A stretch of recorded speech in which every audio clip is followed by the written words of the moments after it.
Welcome to Riyadh, the pulsating heart of Saudi Arabia. Riyadh is the largest city on the Arabian Peninsula with a population of nearly 8 million people. The city is the capital of Saudi, and it is also referred to as the cultural capital of the country, where ancient history and modern development intertwine. And in today's video, guys, we are going to be exploring all over this massive city.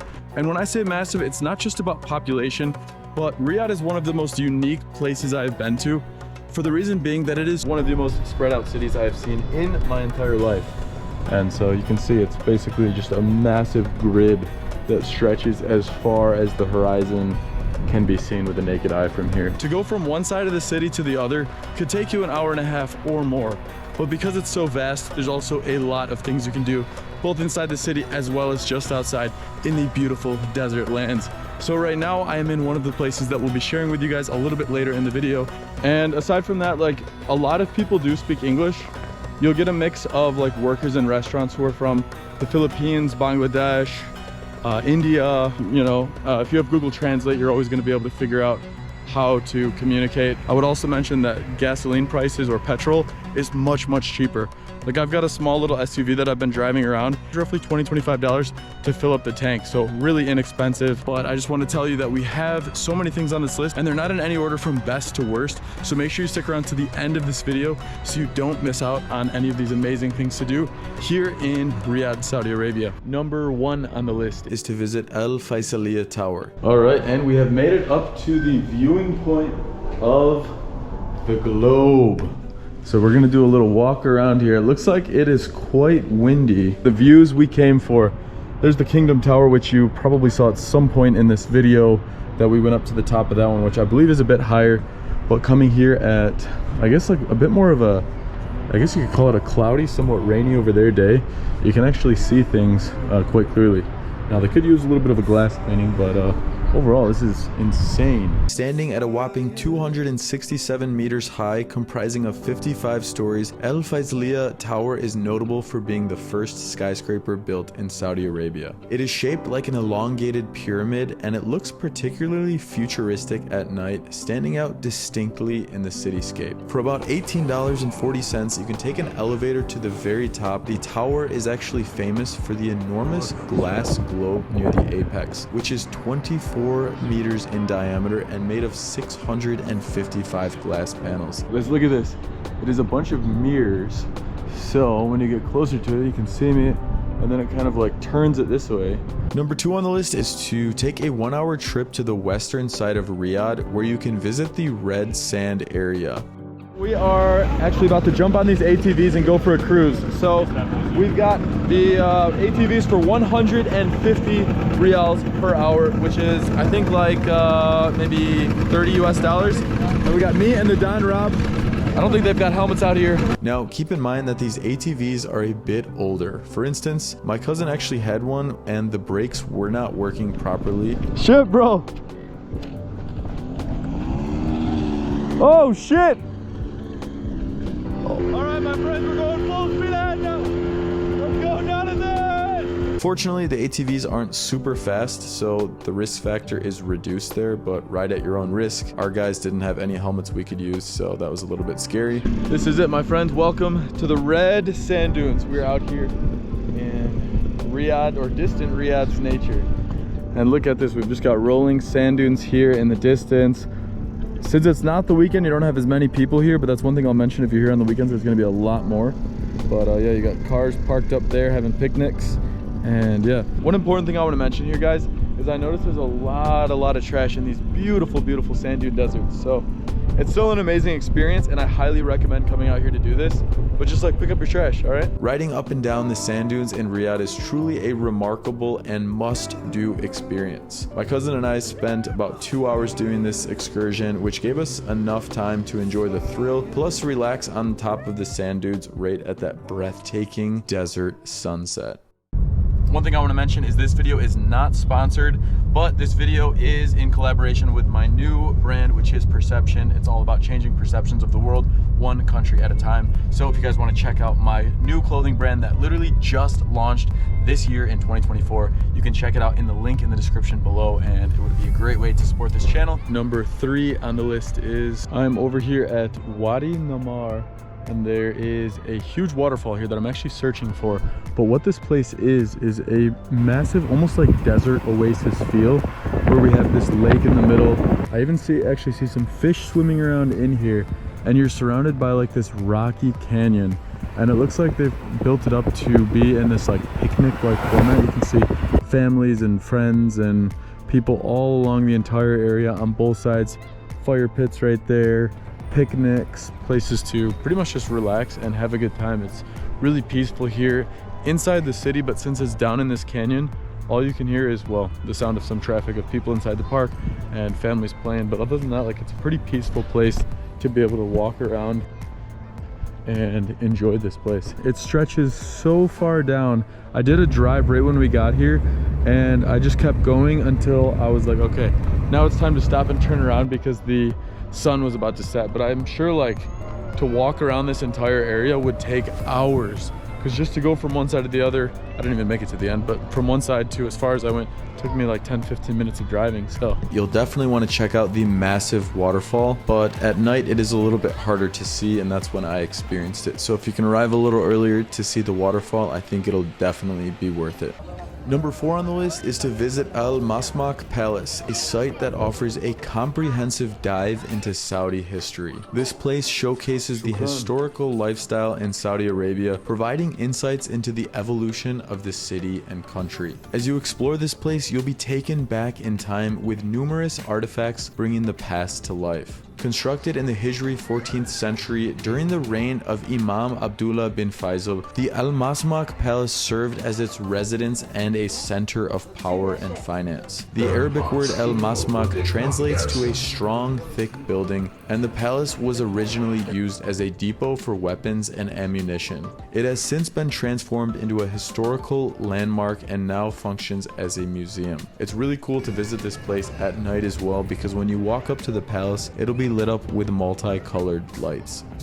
Our next place we're at here is Salam Park, right at sunset, and we've got one of the few places where we've got a lake inside. I'm assuming this is a man-made lake here, but it's a nice little vibe here. We've got cafes aligning here, some local cats right there, a few boats right there, in a relaxing environment. The place does open at 4 p.m.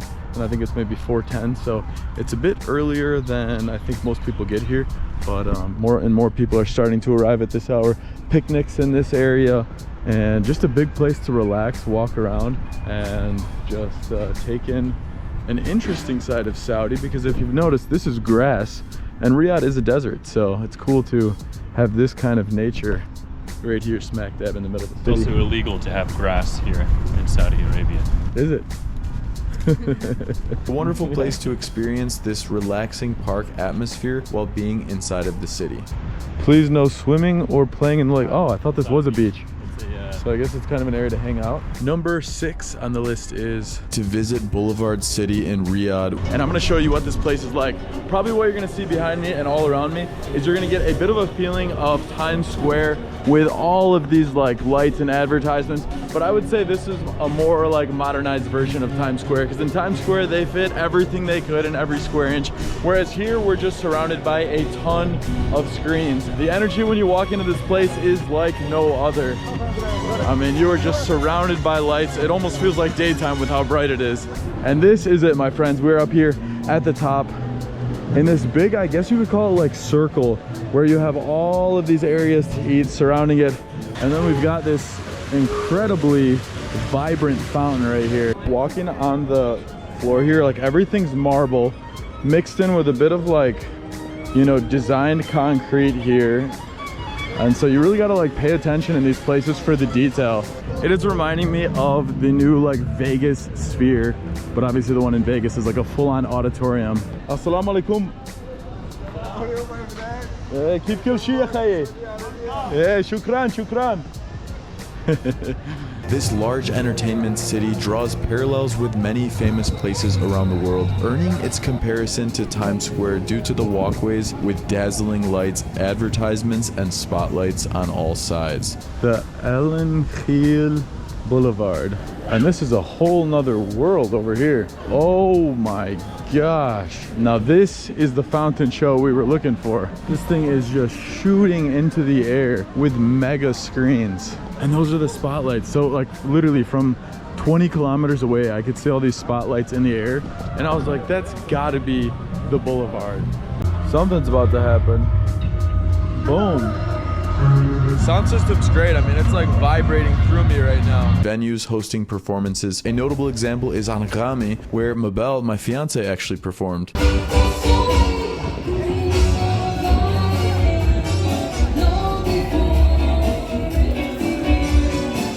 Packed with activities including arcades. Good news is we've got ourselves the go-kart ticket here. It came out to about $220. So that's about, I want to say maybe like $50 US roughly. So definitely not cheap to go go-karting, but it's going to be an absolute blast. And the downside is I can't bring my GoPro, but the upside is you can pay 35 Rial and they attach a GoPro to you and send you the footage. This place becomes most alive during Riyadh season, which runs from October to March, late afternoon going into the evening, because as you'll see throughout this video, a lot of the things to do are in the later evenings and at night, because that's the culture of Saudi. Number 7 on our list is to visit Suk Al Aali. This bustling marketplace is where you can find a wide range of items. And we're gonna be walking around seeing if we can find ourselves some nice deals and getting the Don Rob something fresh to look like a king. لازم اشتري اشياء كتير منيح كواليتي مثل هيدل بس بوايت. توب. ايه. عندك؟ ايه تمام تمام. قد؟ في 3 شكل. ابيض يبغى كلر. مش كتير خالي.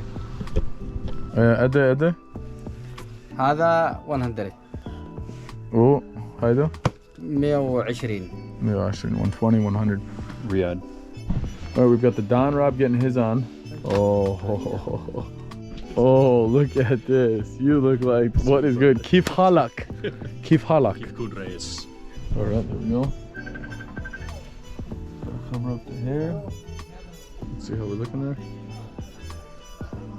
Ne? Yeah, mashallah, mashallah.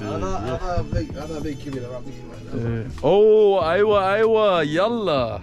So total for these is about 350 Rial for 2 sets. So that's gonna give it to us for about $50 US to get us all set up by our good man.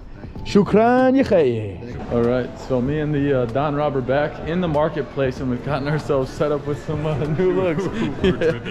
Oh, never been better. Number 8 on the list is to visit the Centa UW Walk, which is known for its high-end character that truly shines at night. While the shops and restaurants are open during the day, the nighttime experience is unique. In the evening, you'll find both outdoor and indoor high-end spots, including rooftop lounges for shisha or argele, and the area is integrated with a mall providing a variety of clothing and apparel shops mixed in with all of the restaurants. This place is an ideal spot to walk around and immerse yourself in the upscale nightlife experience.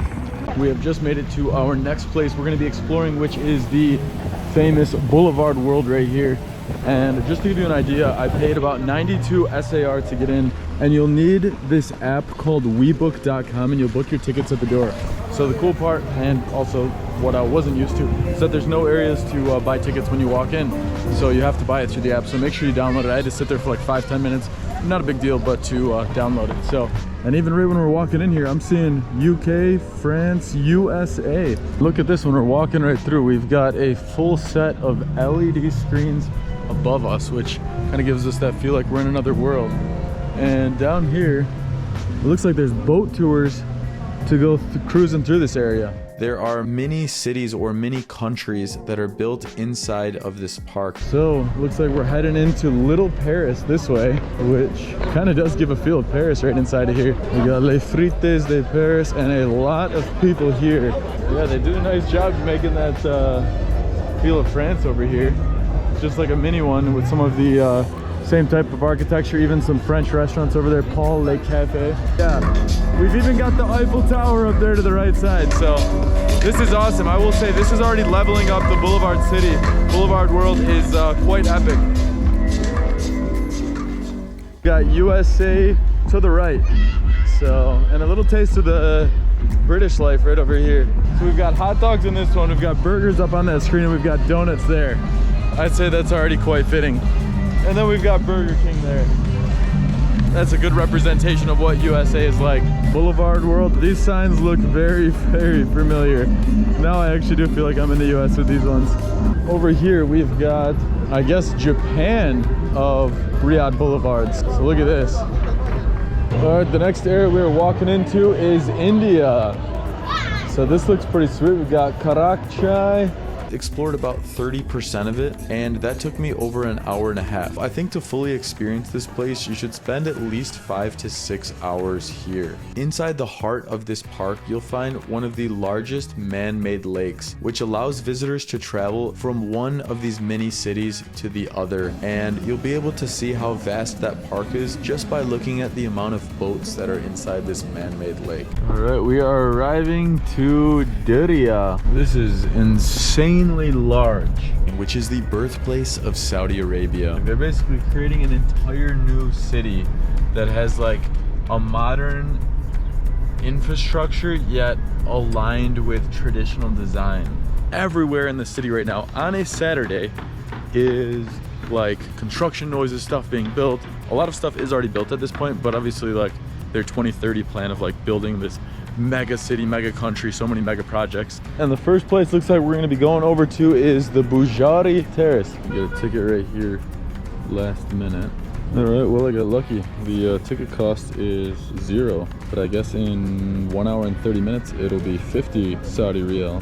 All right, and we are walking in. We've got these like metal things here, which is quite interesting. As you can probably guess, there are not that many people out during the day because it is October time frame, like going into November, and so it is still relatively hot out. Most people in Saudi pretty much spend their evenings going out exploring places like these. I'm guessing that's part of the reason why the ticket was 0 SAR to go in right now, because it's 3:30 p.m. because like the evening is when people want to come in. It's probably free to just get people in here because it's kind of quiet during the day. Walking through here, it's got a great vibe. Like there's surround sound at all moments, or at like all areas you walk around.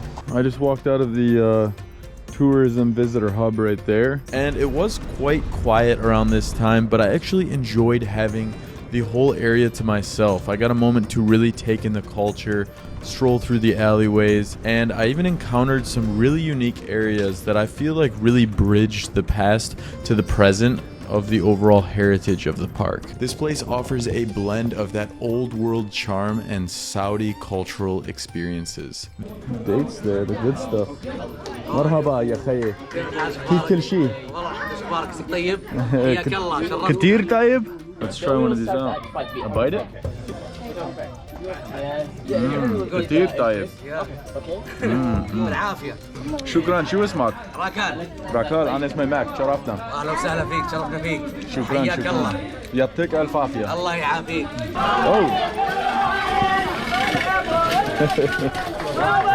So where we just got here now is where the destruction of a mosque happened during the siege September 1818. So you can see what's left of the remains here. So I found the only thing pretty much that they have on the menu that's local, which is a sharing platter of like hummus, also like 3 or 4 different things like quinoa, and some specialty items on there, as well as some traditional Saudi coffee that I guess is going to be served in a Saudi type of way. So actually though, it's in Saudi culture to not fill the glass up all the way, so this is not the accurate way they do it. Actually in Saudi they'll fill it up about 1/4 of the way. And you think like, oh, why am I getting such a small cup of coffee? But the reason is they want you to stay. So if they fill up a cup like that almost all the way, that means they want you to leave. Like how I just filled it up. She filled it up for me 1/4. And that basically means like whenever you finish a cup of coffee, usually people will leave, right? Like in most of the world. So if you fill up a small cup of coffee, then you'll keep having more and more. And so that's their way of basically being hospitable and saying, here's a partial cup of coffee, stay for as many as you want. The amount of people are starting to pick up in some of the areas. This is like a quieter area, But you can see how nicely this place is lit up. We've got the hanging lights right there. We've got the orange lighting this up. It just adds a completely new experience at the evening time once the sun goes down. So this is pretty awesome. But like many places in Riyadh, it truly comes alive at night. And in the evening, the crowds gather and you'll find the alleyways beautifully lit, creating a really amazing ambiance. Number 11 on the list is... All right, we're arriving to this insanely exotic natural land formation where there's just this hole that's got to be hundreds of meters down. And here is a huge, very still body of water, probably from a natural spring. And I think you can swim in it. I hear some weird noises down there though. Let's head towards them. Heat Cave is a massive place that has a depth of 390 meters and sits right inside of a mountain. This place sits about 1.5 hours outside of Riyadh, and of course the travel time is going to vary depending on whether you're coming from the northern or southern part of the city.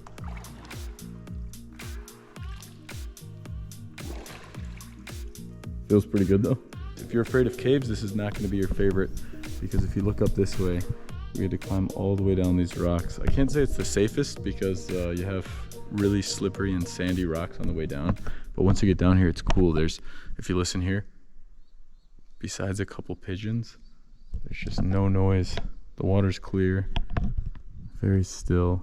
The views inside are stunning and the surrounding area boasts incredible desert landscapes. Also, you can easily navigate there just using Google Maps, and most of the way it's a paved road coming from Riyadh. Just the last couple kilometers is not paved, so you pretty much don't need a 4x4. And if there's any parts that you take a two-wheel drive car that are too hard to drive over, you can walk the rest of the way because it's quite close to where the paved road ends. But once again, go at your own risk and be safe when you're going there. It is a riskier place. There are no guardrails to walk down into the heat cave, so you should of course go there, bring some shoes and not sandals, so that way you can climb down a little bit safer.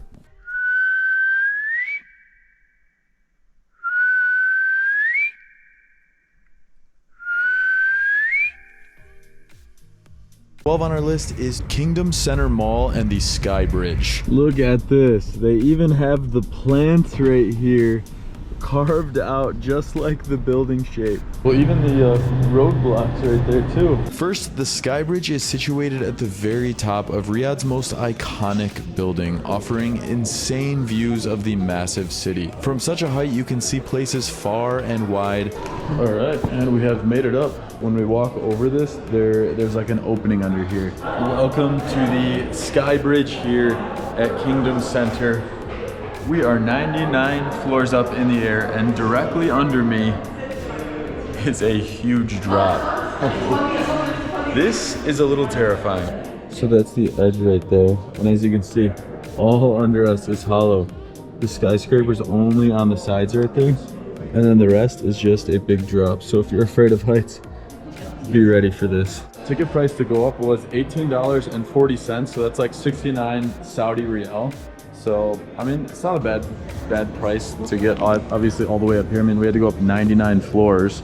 So, and then you get these crazy views. After you've had the chance to experience, whether it was during the day or at night, you want to head down and stop on some of the base levels of the Kingdom Center building, where you're going to find a really high-end mall. And as you'll also find out in Saudi, malls are a big thing. People love to shop here, and so there are an abundance of malls. All right, my friends, the next place we are at is Wadi Hanifa, which is a really interesting place because it's actually a really large park, nature area. Obviously being in the desert, we've got a river running through here, and it's right in the middle of the city. I mean, we have traffic right here coming across, but the nice part is it's a little break from, you know, the busyness and the just vast area. You can choose to spend a little time walking through a part of it, or take a much longer journey that'll actually bring you through smaller little villages inside of Riyadh. Number 14 on the list is to visit Riyadh Park Mall. Located inside Riyadh, as the name says, shopping is a favored pastime in Saudi Arabia and the Middle East, much like most countries in the world, and Riyadh boasts a multitude of malls. One of the malls that stood out while we visited Riyadh was the Riyadh Park Mall. Of course, as with all malls are, entry is free, allowing you to wander and explore at leisure. And if you're in Riyadh during the summer, it is a great place to take a break from that extremely hot heat. But inside the mall, you'll find a mix of international and local brands, along with a variety of delicious food options. It's definitely worth a stroll for those who enjoy shopping and exploring diverse retail environments. And last but not least, number 15 on the list of things to do, which is a very upscale and high-end complex that has everything from high-end hotels, restaurants, luxury brands, and so much more. I don't want to spoil it yet because we just arrived. Let's head in. And we have just made it over to Via Riad, which is one of the most luxurious spots to roam in the evening, and you're gonna see why. Look at this. We are coming up and we are surrounded by all of the buildings, pretty much lit up. And here we are on the bottom level here. Look at this. We've got this whole area pretty much candle lit. This is majestic. It gives it this very romantic and relaxing ambiance. The complex also has a high-end car dealer right inside, which really epitomizes the extravagant lifestyle Riyadh is known for. It's a great place for date night or just to stroll around and experience the atmosphere inside of Via Riyadh. So my friends, that's where I'm gonna go ahead and end today's video. I really hope you've enjoyed exploring Riyadh with me in today's Things to Do video. And I will tell you, there's so many more things to do in Riyadh. And over the next couple of years, depending on when you watch this video, there's gonna be more and more things added because Riyadh is mega expanding their boundaries, mega expanding their infrastructure and everything. And you can really feel that when you're in the city, because at least right now, while I'm here at the end of 2023, beginning 2024, I am seeing so much construction going on and a lot of incredible potential for this place. So, and don't forget guys, if you want to support this channel, you can check out my new brand that I just launched, which is Perception. I'll put a link down in the description. So thank you guys so much for watching as always, and we'll see you in the next Things to Do video.